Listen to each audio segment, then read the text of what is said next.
en el Google Drive. El parcial ustedes lo van a tener el 1 de julio.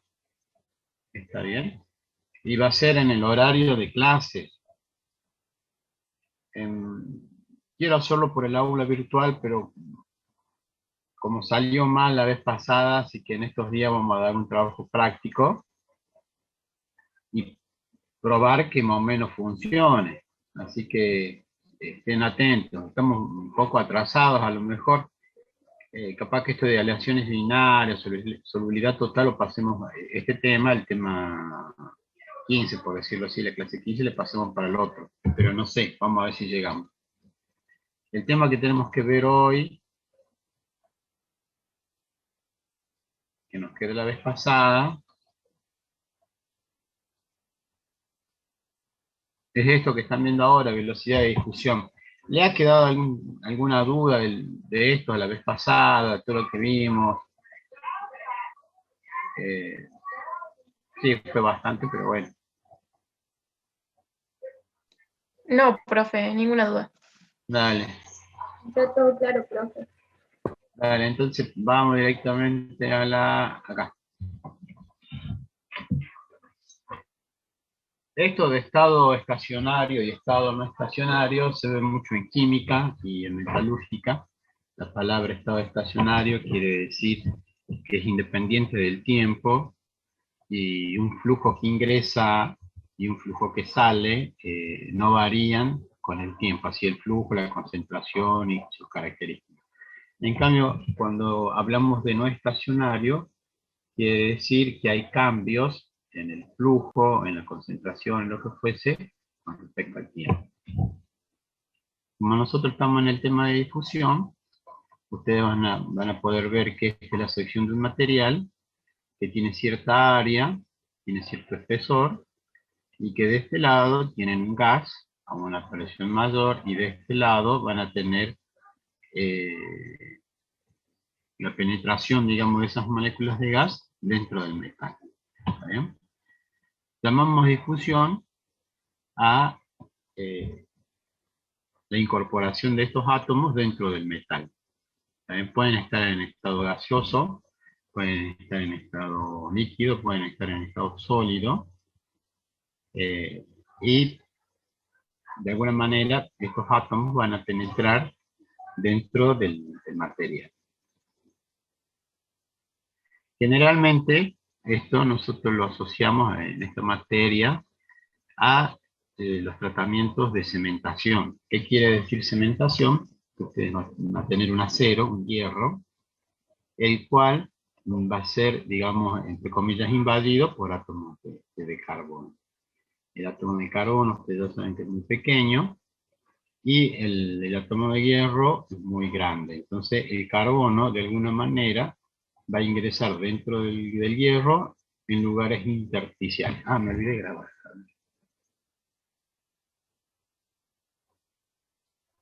¿Está bien?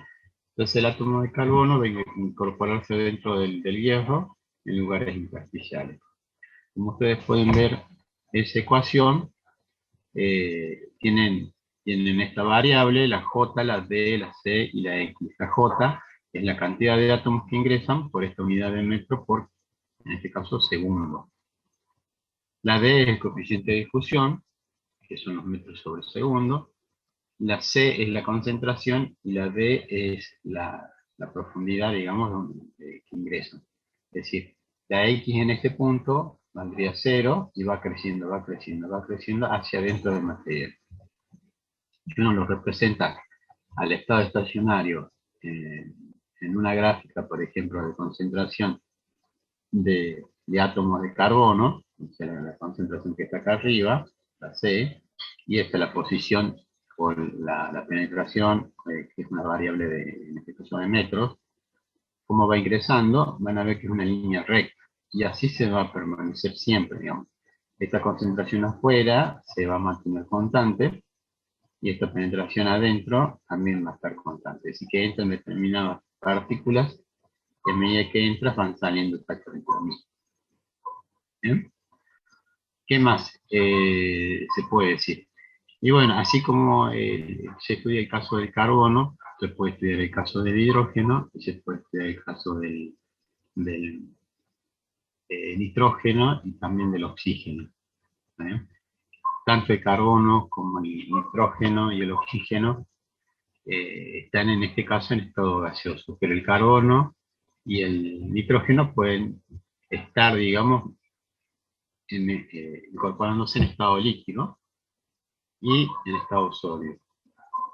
Por ejemplo, el carbono en estado sólido, lo saben ustedes, se lo deja al acero sobre un colchón, digamos, de carbono, y esto hace que ingrese, digamos, constantemente. Generalmente en química, todo lo que es estado estacionario, qué sé yo, se da más que nada, un ejemplo típico que siempre se da en clase, es por ejemplo cómo se hace para separar el uranio 235 del uranio 238, el que es radioactivo del que no lo es, digamos. Entonces ustedes saben que tienen las mismas características, solo que uno tiene más peso que otro. Entonces esta barra de metal es una zeolita o un plástico, solamente va a dejar entrar lo más pequeño de los uranios, y del otro lado, bueno, se queda el uranio más grande. Pero básicamente eso es el estado estacionario, que no van a variar con respecto al tiempo. En los procesos industriales, nosotros vamos a ver, todos son estados no estacionarios y dependen del tiempo. ¿Qué quiere decir que dependen del tiempo? Que la concentración de hace rato que nosotros teníamos acá, a esta la tenemos que derivar ahora con respecto al tiempo. ¿Por qué? Porque varían con respecto al tiempo. Y estaría de esta manera. Para dar solución a esta derivada segunda, nosotros hacemos el uso de una función error, que es esta función que se ve acá, error function, y cuyas variables, esta función tiene variables como la x, que debe ser la profundidad de penetración, esta t sería el tiempo, y este es el coeficiente de difusividad. Dentro del coeficiente de difusividad está incorporada la temperatura. Entonces tienen tres variables: la profundidad de penetración de los átomos en el metal, a qué tiempo lo está penetrando, o sea, eso lo dispongo yo, y a qué temperatura. Las condiciones que yo voy a poner en mi sistema son la concentración superficial, que yo le impongo, yo pongo eso, la concentración dentro del metal, que puede ser nula o puede tener algún valor, y la concentración a esta determinada profundidad. Entonces antes era una línea recta, y ahora, como pueden ver, es una línea curva. Entonces yo necesito saber a qué distancia, en este punto, voy a tener esta concentración cuando hayan transcurrido tantos minutos a determinada temperatura. ¿Sí? Entonces, obviamente que un instante anterior esta curva sería un poco más baja, un instante posterior sería un poco más ancha. Entonces, a medida que pasa el tiempo, a esta distancia va a ir aumentando la concentración. ¿Eh? Es lo que están viendo ustedes acá arriba. Pasa el tiempo y penetran más átomos. En este caso, estos átomos rojos representarían nitrógeno o carbono, y los átomos azules representarían hierro. Y van entrando en sus sitios intersticiales. A medida que pasa el tiempo, ingresan más. Bueno, acá la función error, ustedes la necesitan. ¿Por qué la necesitan? Y porque como dato van a tener el tiempo, es decir, un par de horas, siempre se ve en segundo, pero yo digo un par de horas, puede ser 600 segundos o 1500 segundos. El coeficiente de difusión va a estar a una determinada temperatura, yo le digo 800 grados Celsius, usted lo tiene que pasar a Kelvin, y la profundidad le puedo dar 0,1 milímetro, 1 milímetro o 1,5 milímetros. Ustedes ponen estas variables acá, que poniendo esas variables acá van a tener esta cantidad de datos, de números, y esta usando esta ecuación, que es esta recta, esta curva que ustedes ven acá, ingresan con el valor que les da, no sé qué valores les van a poner acá, imaginen que le da esto de acá. Entonces suben, cortan y lo leen en la derecha. Entonces, imaginamos que este 0,8 corta en 0,7. Entonces la función va a valer 0,7. Es decir, todo esto va a valer 0,7. Entonces se pone 0,7 ahí, y ustedes el valor de la superficie y el valor interno ya lo saben, entonces pueden despejar la concentración a esa profundidad. Hay ejercicios de la guía, sí, están resueltos, también están resueltos, pero tienen que buscarlo ahí en los videos de YouTube. Bueno, ¿cuáles son los factores que influyen en el coeficiente de difusividad? El primero de todos es el tipo de mecanismo. Habíamos dicho que era sustitucional o era interficial. Después, obviamente, la temperatura. Mayor temperatura, hay mayor energía térmica, mayor movilidad y mayor penetración de un átomo con respecto a los otros. ¿Cuál es la estructura cristalina? Ya habíamos visto que hay estructuras que eran más compactas. Al ser más compactas tienen menos sitios intersticiales disponibles. Después los defectos, eso de los defectos también es importante.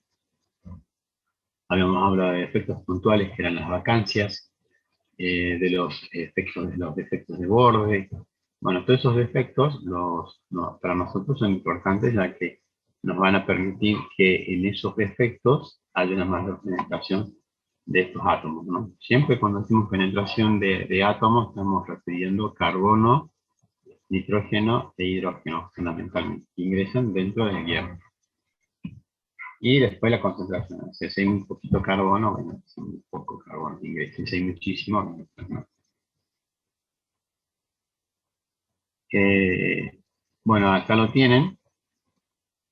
Estos valores, como yo les había comentado en la clase pasada, ustedes en Google, la escritura del partido, tendrían que haber buscado cómo es la ecuación de una recta que pasa a través de dos puntos. Entonces, para sacar la Q, ya habíamos dicho que había que darle 2 puntos con respecto a la temperatura. Y esto es básicamente lo mismo. Acá en este caso igual la difusión, y estos valores ya los pueden sacar de las tablas anteriores. Si bien ustedes ya lo tienen disponible 500 grados y a 1000 grados, generalmente, por ejemplo, a 500 grados, que es una temperatura baja, eso se da en el caso, bueno, acá no está en la tabla, pero se da de nitrógeno, que va a ingresar dentro del hierro. Y a 1000 grados se puede dar más que nada en el caso del carbón. Pero una temperatura intermedia, que es una temperatura más acorde a la situación de una fábrica, 800 grados, 850 grados, esas son las temperaturas de cementación, ¿no? Es decir, de carbono dentro del hierro, FCC. Esto les voy a marcar si no se olviden.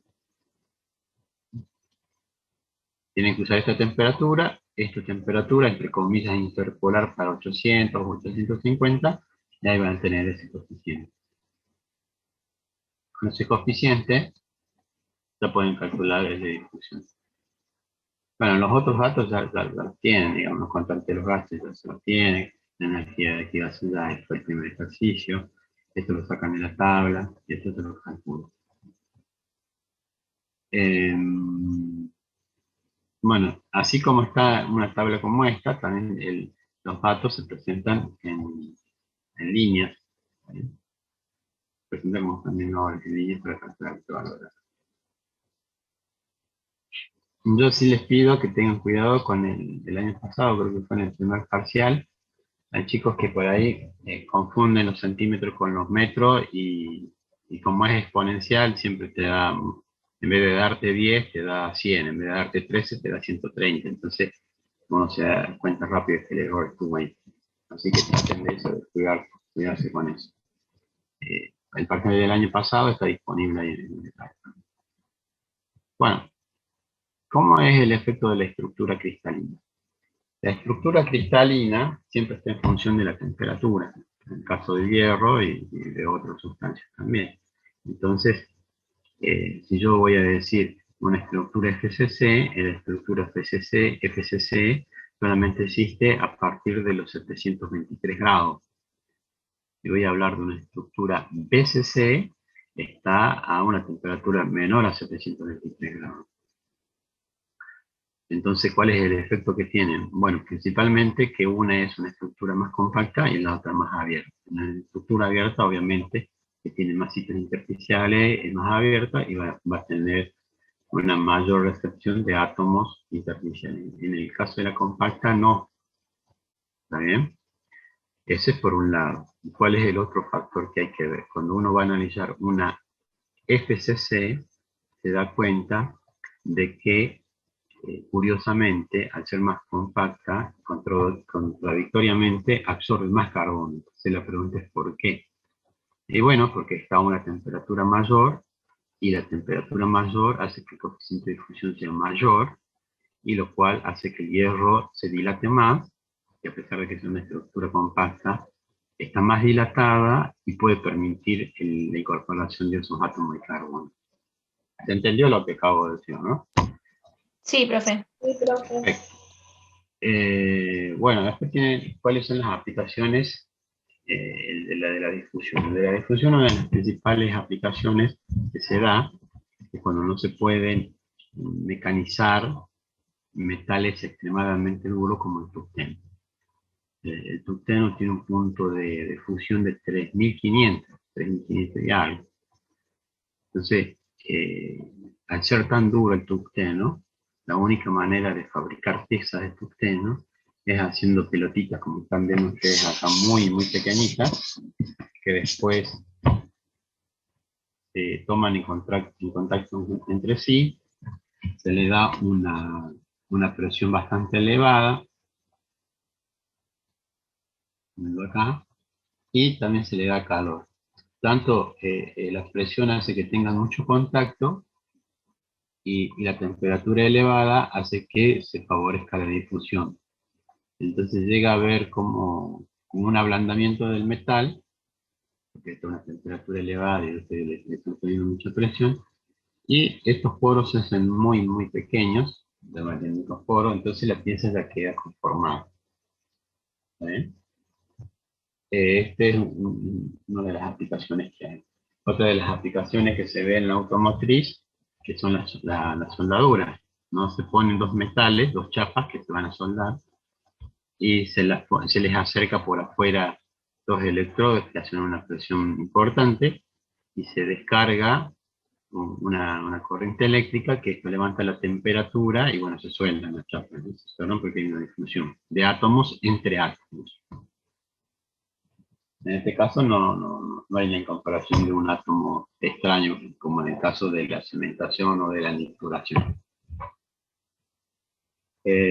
Acá en esta gráfica que están viendo acá, que están viendo la cementación, ustedes están viendo las gráficas que yo les decía hace rato, por ejemplo, las que son de dos colores, las rojas, por ejemplo, acá la roja es a 650 grados, esta también es a 650 grados, pero es mayor porque su concentración es mayor. Lo mismo las rayas negras, ¿no? A pesar de que ambas son las 750, una tiene mayor concentración que la otra. Ahora, si hacemos para la misma concentración, por ejemplo, 40, que vendrá a ser esta de acá, y otra 40, que es esta de acá, pero con una temperatura, vemos que la temperatura, como siempre, tiene mayor influencia, ¿no? Esto es decir, acá está la distancia, y en este caso tenemos una concentración.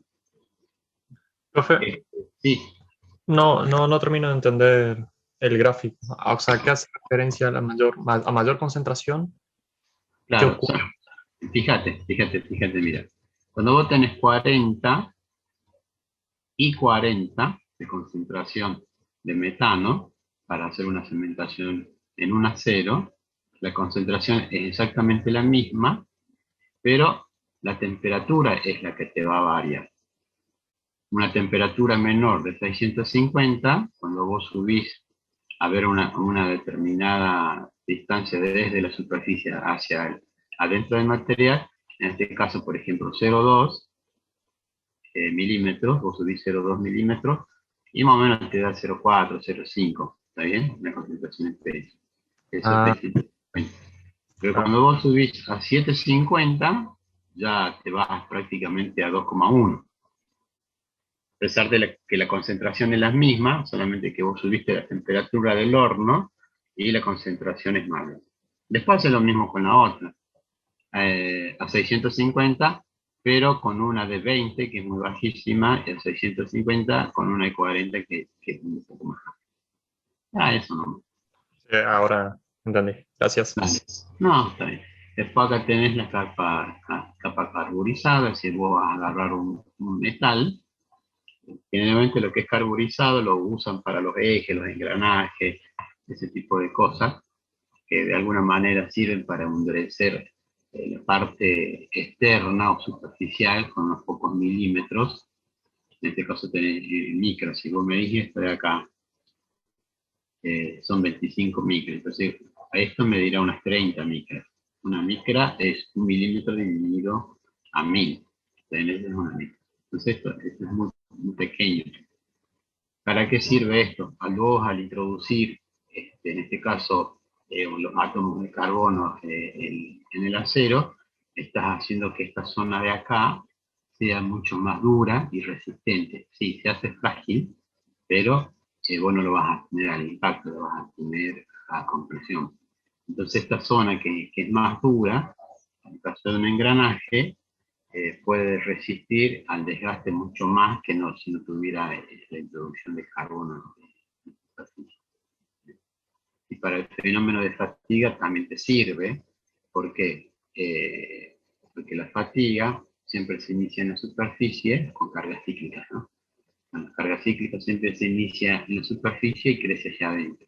Pero como esto está tan duro y está tan comprimido y tan tensionado, que acá la fatiga va a demorar muchísimos más ciclos que si no tuviera. Entonces, está bueno esto de introducir átomos de carbono en la superficie porque te endurecen afuera y en general el material sigue siendo flexible, por decirlo así, o puede ser un poco más tenaz y perder cierta esa tenacidad con una pequeña capa. Estamos hablando de 30 micrones, esto de 20, 35 como mucho.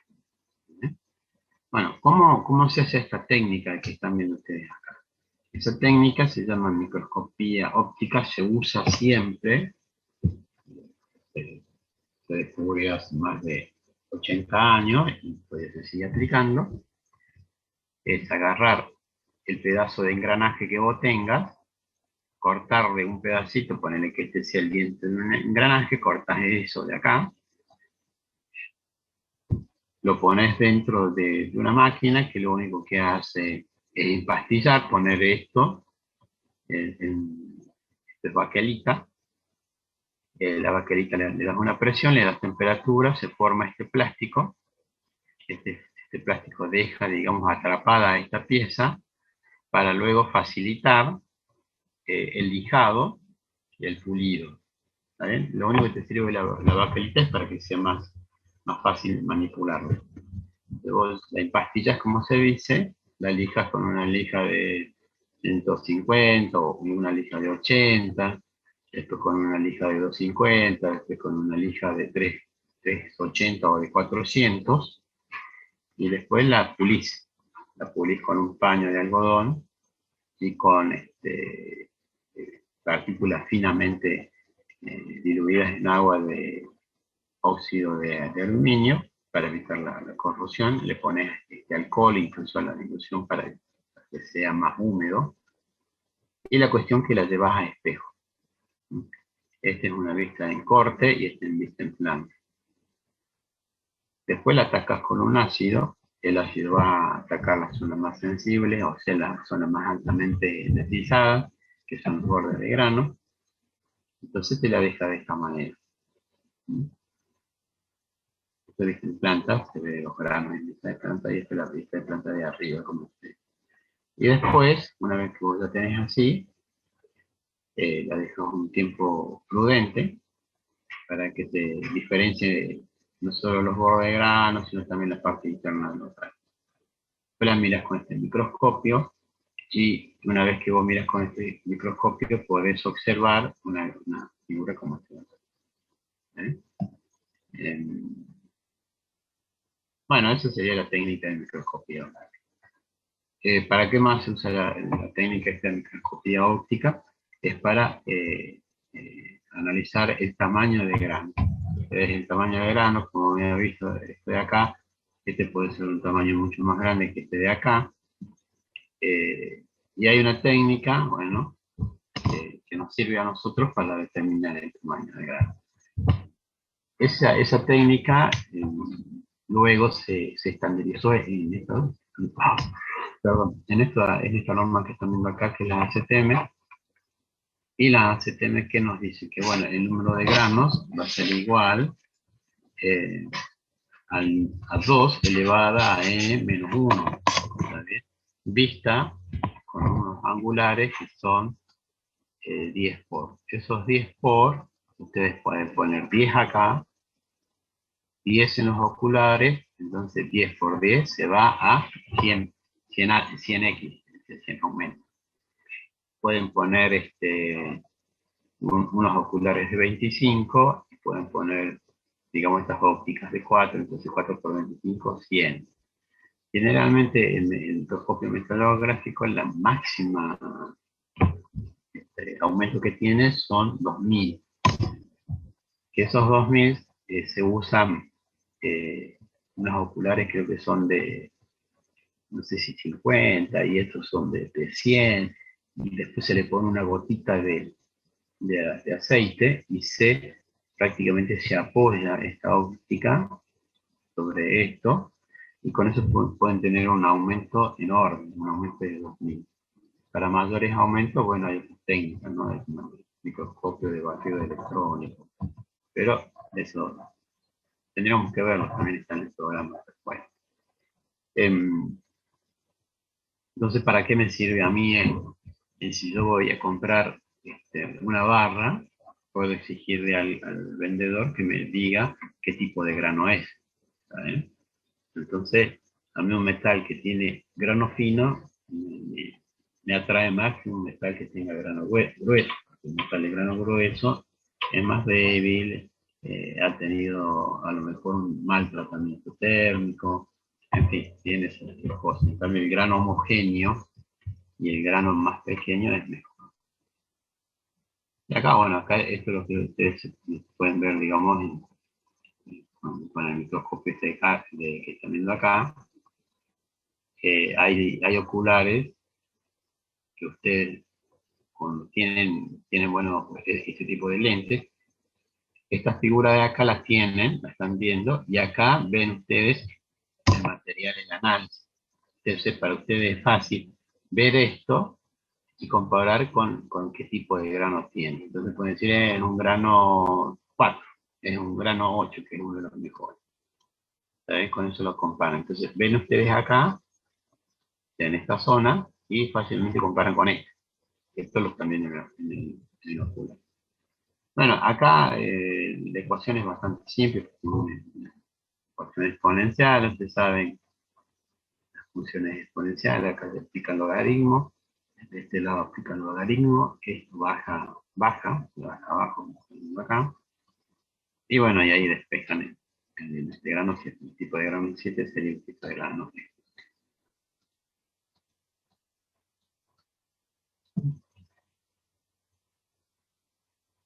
Bueno, eso por un lado. Y ahora vamos a pasar a ver otro tema.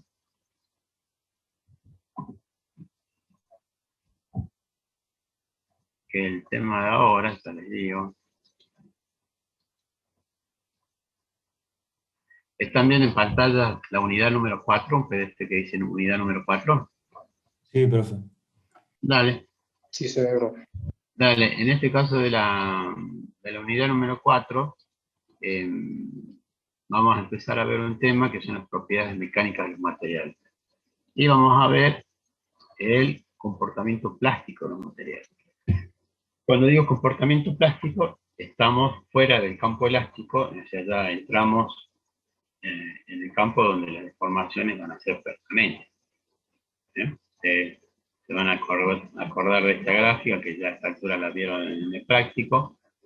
Si ustedes bajan, van a encontrarse que esta zona, estoy indicando más o menos ahí, esa es la zona elástica.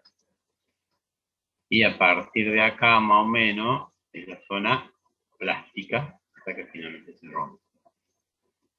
Entonces vamos a tratar de ver, analizar esto desde el punto de vista un poco más atómico, por decirlo así, ¿no? Nosotros habíamos visto en la unidad 1, 2 y 3, esta gráfica que están viendo ustedes, que es composición, propiedades, procesamiento y microestructura. Estaban todas relacionadas y lo que nosotros tratábamos de ver era de ver, digamos, la estructura, digamos, la microestructura, cómo se procesaban, qué composición tenían, y a través de eso entender las propiedades macroscópicas que se ven. Entonces, ¿cómo vamos a verlo? O cómo se dice un diagrama de mapa conceptual de todo esto. Primero, estudiar las estructuras atómicas, que es la FCC, la BCC, la HCP. Bueno, esto es la estructura cristalina.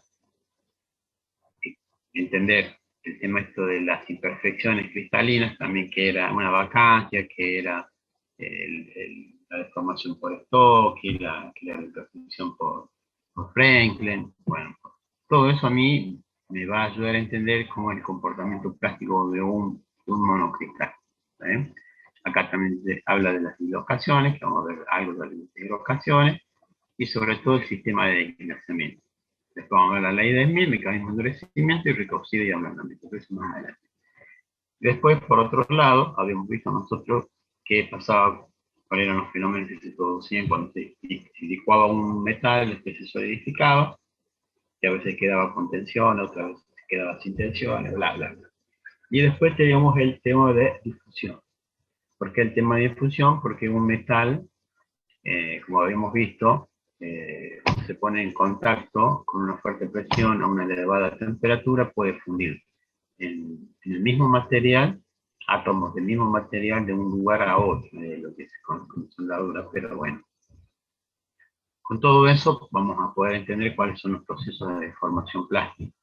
Cuando hablamos de deformación plástica, lo primero que se les tiene que venir a la cabeza es deformación, o sea, en este caso de también ustedes acá, que siempre se mencionó, una chapa gruesa, que se le aplica con los rodillos con mucha presión, que se van alargando, pero también van perdiendo espesor, y hasta que finalmente se saca una chapa fina.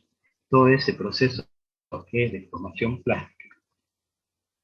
Bueno, para hacer un pequeño repaso del ensayo de tracción, lo que nos permitía ese ensayo con la ley de Hooke, que es esta línea recta, es decir, bueno, yo lo cargo al material, o sea, le estoy aplicando una fuerza, veo que se estira como un elástico, después le quito la fuerza y el elemento retorna a sus condiciones iniciales. Pero cuando ya el esfuerzo ha sobrepasado, digamos, el límite de crítico que estaba viendo ustedes acá, es decir, ya por más que yo le quite la fuerza que le he aplicado, el material ya no vuelve a su estado inicial, sino que conserva dentro de sí ese desplazamiento dentro del material, provocando esa deformación permanente. ¿Cuáles son las fuerzas que se estudian dentro de este material? Que son las fuerzas de corte. La fuerza de corte, voy a poner el video para que me vean la cara. La fuerza de corte es esto. Fuerza de remanente. Eso vendría a ser un esfuerzo a corte. ¿Está bien? ¿Por qué se estudia eso? Porque se desplaza un plano con respecto a otro.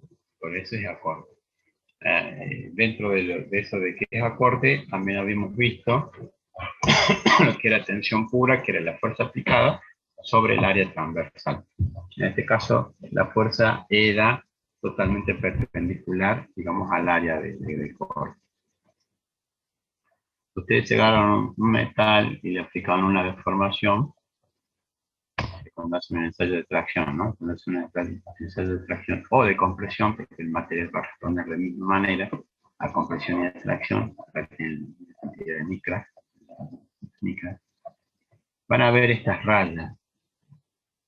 Ustedes ponen un metal, un monocristal pulido, por ejemplo, zinc, por ejemplo, magnesio, cobre, y le van a aplicar una fuerza, les digo, ya sea de tracción o de compresión, y van a surgir estas líneas.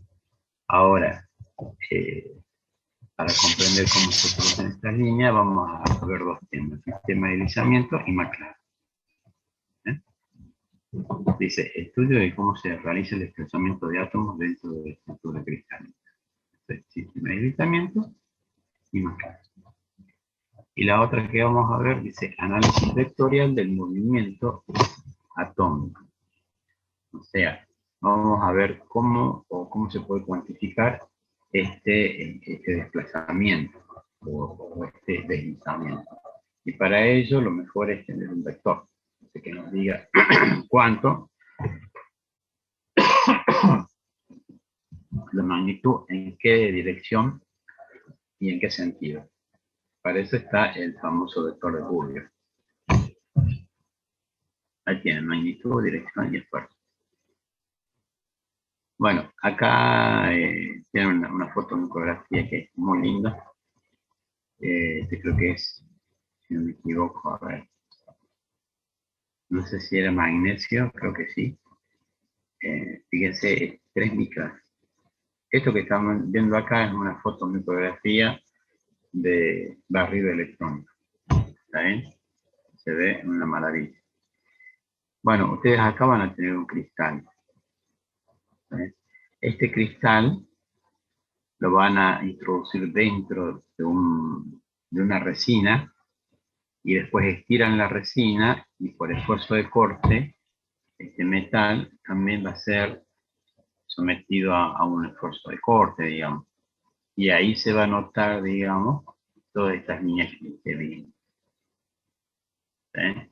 Entonces, la pregunta es, si yo aplico una fuerza de esta magnitud, con esta dirección, con este sentido, ¿por qué se me producen estas rayas que generalmente son a 45 grados? Bueno, estas rayas que son a 45 grados se da porque la única manera que tiene el metal de adaptarse a su nueva situación de un esfuerzo creciente es desplazando sus átomos unos sobre otros para, digamos, soportar esa carga que se está aplicando. ¿Está bien? Y ese desplazamiento que va a producir el material no lo va a hacer justamente o coincidentemente con la fuerza, sino va a obedecer más a su comportamiento, digamos, planar de planos compactos, ¿no?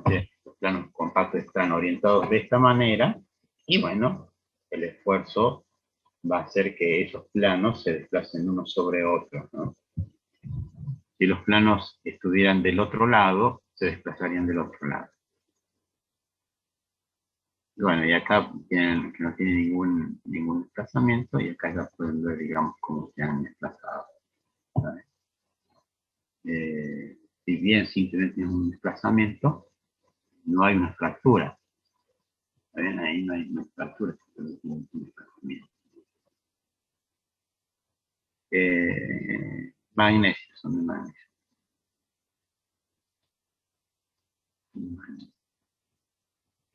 Bueno, acá el esquema que ustedes tienen es este de acá. Y de alguna manera, en el caso del pastel del FCC, dice hay muchos planos de aislamiento y no son tan visibles las bandas de aislamiento.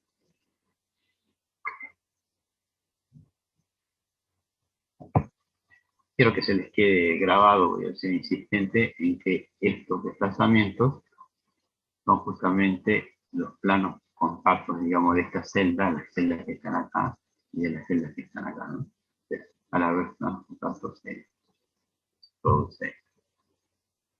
Bueno, y acá habíamos visto por qué se provocaba esa deformación. Si uno analiza, digamos, la energía que se requiere para romper un enlace y formar otro, necesitaríamos un enorme esfuerzo. Entonces, como en la práctica siempre se da que es una fuerza 10 veces menor, se intentó analizar o dar respuesta por qué un átomo necesita tanta fuerza, porque cuando yo aplico, se deforma 10 veces a menor fuerza, 10 veces a menor fuerza. Y bueno, ¿por qué? Porque están las famosas dislocaciones, que son estos planos que yo les dije que se agregaban a la estructura. Acá, estos son un poquito más azules. Estamos viendo acá. Y después que terminan justamente acá. Se rompen e inmediatamente se forman. Se rompe acá y se forman. Creo que hay un videíto ahí para ver. Bueno, eso que parece como que si los átomos se movieran simulando, digamos, una oruga, a eso se le llama mecanismo de deformación por deslizamiento. Cuando se analizó que no se mueven todos a la vez, sino que se mueve uno, después ese mueve al otro, ese mueve al otro, ese mueve al otro, entonces se entendió que sí, eran 10 veces menores. No se movió esto, por ejemplo, todo esto de acá, no se movieron todo, con respecto a todo esto de acá, es decir, no se movieron 1, 2, 3, 4, 5, 6, sino se fueron moviendo de a uno, este con este, este con este, este con este, este con este, este con este, no se movieron todos a la vez, si no se movieron uno, se movía y se deformaba lo que estaba adjunto o al lado y así sucesivamente. Bueno, este es el videito, a ver si lo vemos como para que yo me exprese mejor.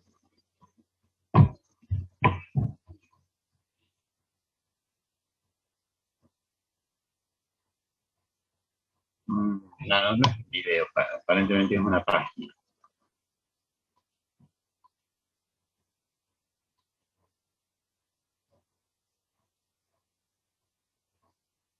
Sí, no hay video. A ver. Okay. Chicos, ¿nos están viendo el video, chicos, o no? No, profe, estamos viendo las No, diapositivas. A ver de nuevo. Ahí. Ahora sí. Ve que se va moviendo de a uno, no se mueven todos juntos.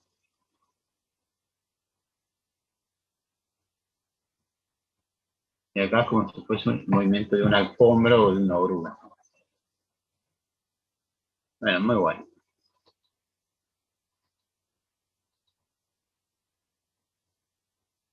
Acá se vuelve a analizar y lo que se conoce esto como tensión de cizalladura. Ustedes acá lo están viendo horizontal, pero cuando aplican la fuerza, en este caso, bueno, la tensión de cizalladura es esta, o son estas de acá. ¿Vale? Que curiosamente, si es magnesio, que tiene una estructura HCP, digamos que en este plano, bueno, en estos planos, allí están los planos basales. ¿Vale? Después, bueno, ese es el sistema de deslizamiento que vamos a analizar ahora. Dice, las dislocaciones producen desplazamientos atómicos sobre los probables planos cristalinos de deslizamiento específico y en direcciones cristalinas de deslizamiento específico. Usualmente los planos de deslizamiento son los de máxima compactabilidad y tienen los más separados entre sí. El desplazamiento se favorece en estos planos porque la tensión de cizalladura requerida para el deslizamiento atómico es menor que los planos de compacto de menor compactabilidad. ¿Por qué un plano que no está tan compacto es más fuerte? Bueno, si ustedes están viendo acá, estos de acá abajo, por ejemplo, están más compactos, porque están uno en contacto con el otro. En este caso, estos no están en contacto porque obviamente no están tocando entre sí. Primero, que es la distancia, ¿está bien? Y otra que, si de acá hasta acá, es una distancia mayor que este de acá. Esto es menor que todo. ¿Vale? Y en el segundo, cuando esto se va a trasladar acá, tiene que venir y acomodarse con otros átomos que hay, digamos, dentro de esa área, y este salto de energía que están viendo acá es mucho mayor que este de acá. ¿Está bien? Entonces, siempre que el plano sea compacto, se favorece más al desplazamiento. ¿Está bien? Que si no lo fue. Bueno, y acá hay un ejemplo de lo que estaba diciendo yo. Por ejemplo, este que tiene que venir acá, este que tiene que venir acá, y este que es mucho más fácil que este que tenga que venir hasta acá. Es mucho más mayor. Después, bueno, acá tienen varios metales que les dice, digamos, el sistema de deslizamiento que tienen. Y bueno, la FCC y la HCP son los que mayores planos compactos tienen. Y son los que al tener mayores planos se van a acomodar o se van a deformar sobre esos planos o se van a deslizar, sería mejor la palabra, se van a deslizar sobre sí para dar respuesta, digamos, a los esfuerzos que están siendo aplicados desde afuera. ¿Qué más tienen acá? Bueno, y acá les dice, bueno, por ejemplo, la FCC, que es esta de acá, tiene estos planos compactos. Los planos compactos están acá. Y tienen este sentido de planos, digamos, y esta dirección. Y la cantidad de nubes de también. Y cuando son dentro del cuerpo, esto es una estructura centrada en el cuerpo, tienen menos planos y tienen menos planos compactos. Acá tienen la FCC, la FCC y la HCP. Esto ya lo vimos, así que, bueno, pero tiene relación esta estructura, digamos, cristalina con la información que tienen, ¿no? Y acá tienen, en el caso especial, lo que es la estructura de esta HCP.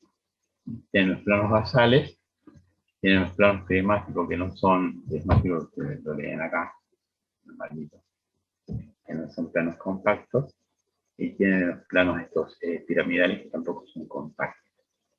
¿Saben? Los que sí son compactos son los basales, es decir, los rojos de acá, el de más arriba. Eso por un lado. Y también cómo se introduce, digamos, el tema de dislocaciones. Si no habrían dislocaciones, no habrían esos defectos, y es medio difícil que el metal se deforme. Ahí sí tendremos que aplicar mucha energía. En este caso, como ya existen estas dislocaciones, estos defectos, esos defectos sirven para, o dislocaciones para moverse dentro del material, para que el material se vaya deformando conforme se va aplicando la fuerza. Y bueno, cuando yo tengo un análisis, por ejemplo, muy fino como el de esta fotografía, yo acá ya puedo calcular, según la distancia interatómica entre los átomos de magnesio puro, cuál es el vector y el valor del vector de Burger. Entonces, el vector de Burger obviamente no, en una fábrica no lo vamos a usar, pero sí en un centro de investigación como de esta gente que saca esta fotografía, sí, vamos a tener que el vector de Burger está para allá, que se ha provocado este desplazamiento.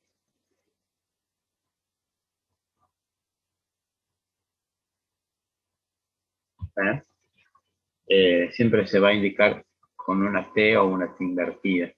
Y cuando hay una dislocación, ustedes van a ver que todos los átomos son de color gris, excepto estos de acá, que son un color medio rojo, digo, y esto arriba va a provocar, digamos, una zona de compresión. ¿Por qué? Porque hay muchos más apretujados por esa compresión. Y del otro lado, como esto va a necesitar abrirse para aliviar, digamos, la tensión, esto va a ganar hasta la tensión.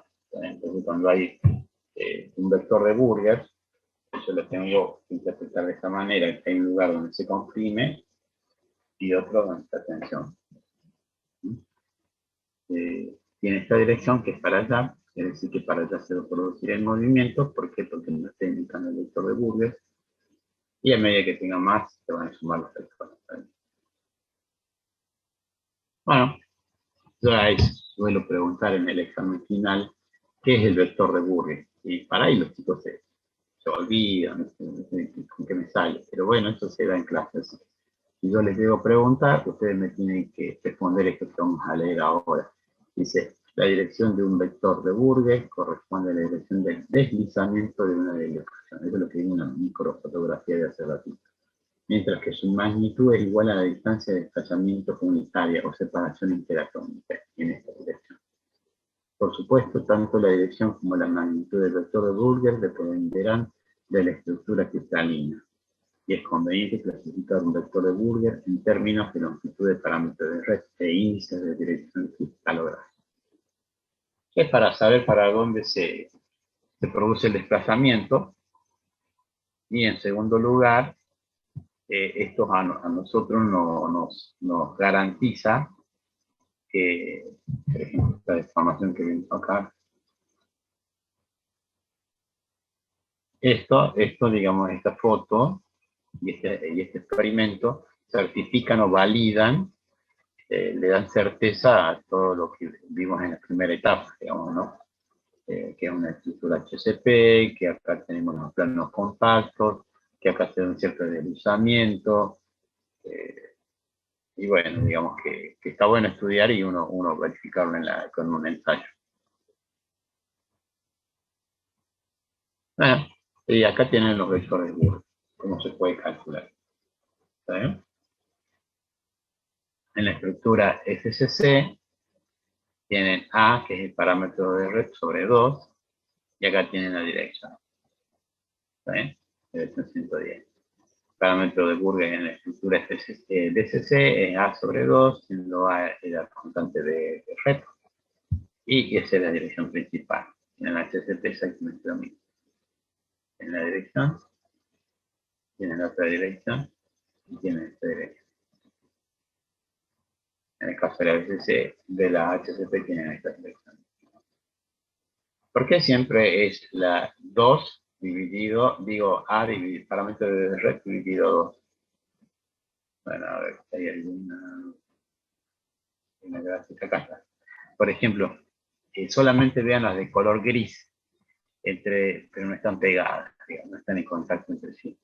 Es dividido a 2 porque el parámetro sería todo esto, es el parámetro, y la mitad sería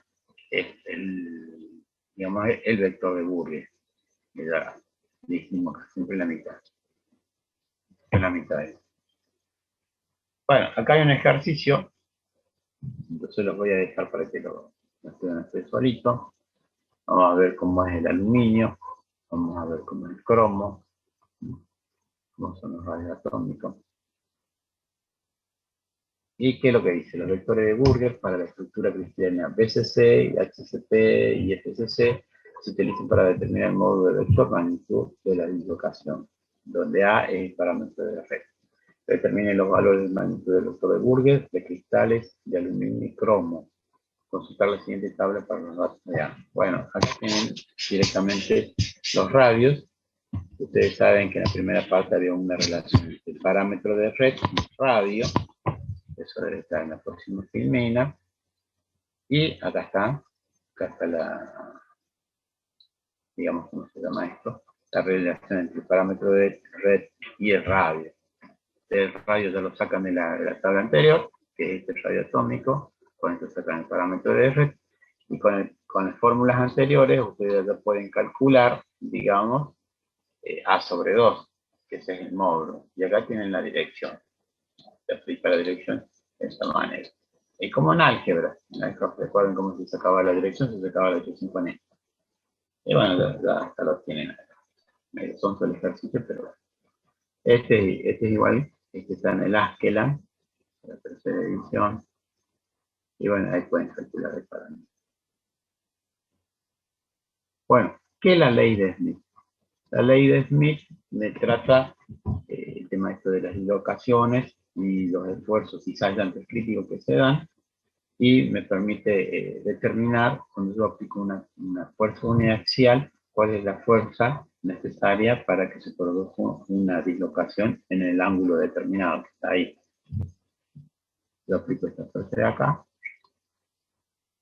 pero el desplazamiento se me produce acá. Esto de acá. El desplazamiento se me da acá y la fuerza aplicada a este. ¿A qué resultado llegamos? Es a esta final que está acá abajo. El esfuerzo de fuerza. Es decir, yo voy a aplicar esta fuerza que está acá en la, digamos, la uniaxial, esta, y a mí la ley de Smith me dice que eso va a ser igual a esta fuerza de fuerza. ¿Cuánto es? Esta es la uniaxial. Yo le aplico el coseno de phi y el coseno de delta y voy a tener el esfuerzo de fuerza.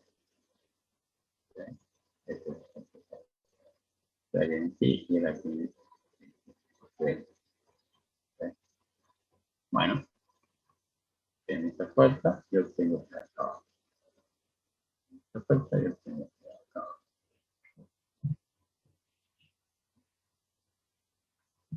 Bueno, y ahí tienen, digamos, la aplicación de la ley de Smith, ¿no?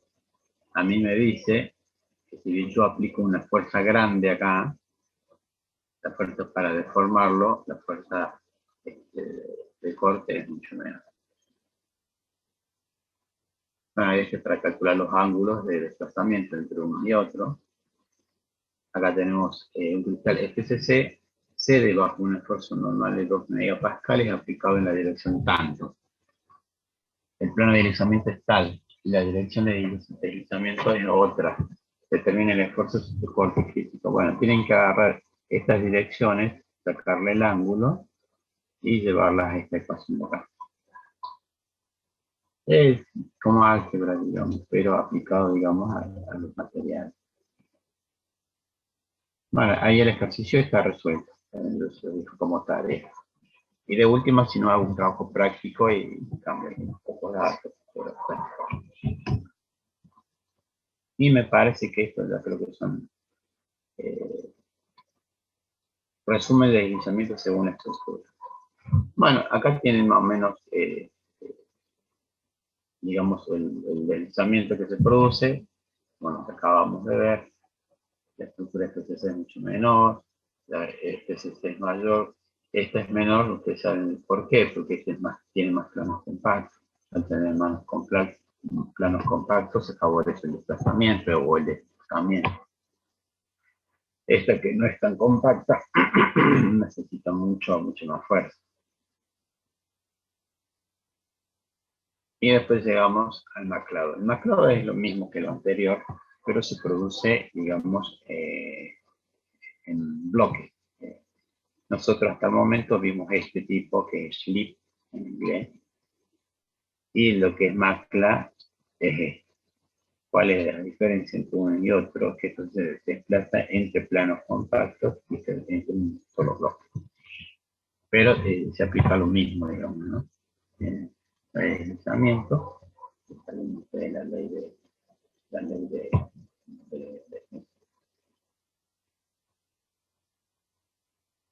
y creo que lo vamos a dejar acá, solamente acá. La clase que viene vamos a hablar un poquito más de maclas, que no es más de lo que ya dije, que es solamente el desplazamiento teológico. Bueno, chicos, ya prácticamente son las 6. Bueno, no sé si les quedó algún tipo de duda, algo, no sé. No, profe, no, ninguna duda. Lo que sí sé es que cuando vayan a la guía, traten de ver los videos del año pasado, los ejercicios estos de la ley de Smith. Hay 4 o 5 ejercicios, pero están resueltos en los videos del año pasado. Tratan de hacerlo solitos, si no pueden, bueno, van a ir.